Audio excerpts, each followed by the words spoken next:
Bonjour et bienvenue dans ce nouveau podcast by Agnekas.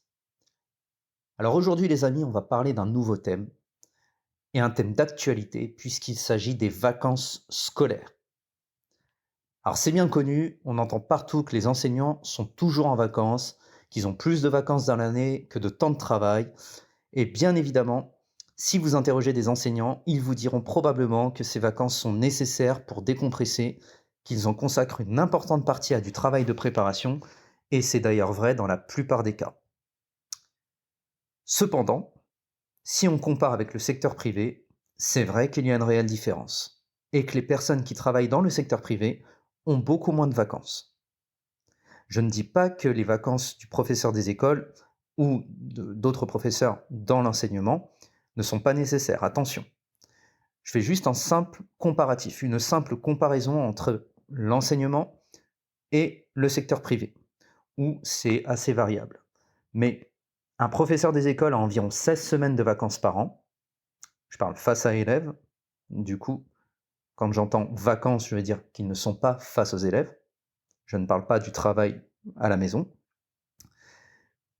Et ce temps-là de vacances, c'est 16 semaines, c'est en moyenne 2 à 3 fois plus qu'une personne travaillant dans le secteur privé.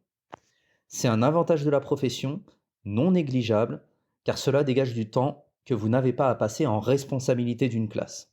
Encore une fois, ça ne veut pas dire qu'on ne travaille pas. Ça veut juste dire qu'à ce moment-là, on n'est pas en responsabilité d'une classe. Ces vacances scolaires, elles nous permettent d'avoir du temps compatible avec une vie de famille. C'est parfois difficile de trouver des modes de garde pour ses enfants lorsqu'on est dans le secteur privé et que l'on a un nombre de vacances très inférieur à celui de ses enfants. Alors il existe évidemment des centres de loisirs, il existe des colonies de vacances, il existe notamment pour l'été, hein. Mais ça peut coûter cher, voire même très cher. Ça dépend de la région où vous habitez, mais un mode de garde, ça se paye. Mais au-delà de l'aspect financier, les vacances scolaires, elles vous permettent tout simplement de passer du temps en présence de votre famille, notamment de vos enfants, notamment de votre compagnon ou de votre compagne. Et ça, c'est un avantage non négligeable. Parce qu'avoir du temps pour ses enfants, c'est un luxe que peu de personnes peuvent s'offrir. Alors très souvent, moi, j'ai eu des retours de personnes, d'amis, de proches, qui me disaient qu'ils regrettaient le fait de ne pas avoir passé suffisamment de temps avec leurs enfants ou avec leurs proches, parce qu'ils étaient trop pris par leur travail. Et ça, c'est un regret que le métier d'enseignant peut limiter grandement, et en cela, c'est également un avantage non négligeable. Maintenant, il y a une question qui se pose. Est-ce qu'on peut réellement partir en vacances? Et c'est une question importante qui revient souvent. Parce que j'ai souvent des amis qui me disent: «Bah, tu as de la chance, tu as beaucoup de vacances, mais après tu peux pas partir parce que, tu gagnes pas suffisamment». Alors est-ce que c'est vrai? Oui et non. Là encore, ça dépend de votre situation. Financièrement, il est vrai que le salaire d'enseignant ne permet pas de partir systématiquement à toutes les vacances. Alors c'est quand même à nuancer. Depuis que je suis enseignant, et ça fait presque une bonne dizaine d'années maintenant en tout, je suis parti quand même très régulièrement en vacances, quasiment à toutes les vacances scolaires. Après, cela demande de l'organisation. Il faut faire ses réservations en amont pour obtenir les prix les plus attractifs. Cependant, vous aurez quand même la chance de connaître vos vacances à l'avance, ce qui veut dire que vous pouvez anticiper. Et ça aussi, c'est un avantage non négligeable. Parce que lorsque vous connaissez votre date plusieurs années à l'avance, à partir de la publication des calendriers scolaires, vous pouvez prévoir.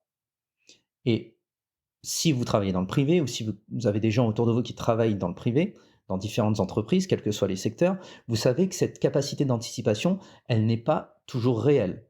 Il y a des personnes qui peuvent poser des congés en amont, il y a des personnes qui vont vouloir poser des congés et puis ça va être refusé par leur patron. Là, c'est pas le cas. En étant enseignant, vous pouvez prévoir. Maintenant, en fonction de votre situation, il n'est pas forcément possible de partir. Par exemple, si vous avez des enfants, votre seul salaire pourra difficilement couvrir tous les frais. Si évidemment vous souhaitez partir toutes les vacances, ou une majorité du temps de vos vacances. De plus, si votre conjoint n'exerce pas au sein de l'éducation nationale, il y a fort à parier que vous ne pourrez pas partir systématiquement en vacances ensemble.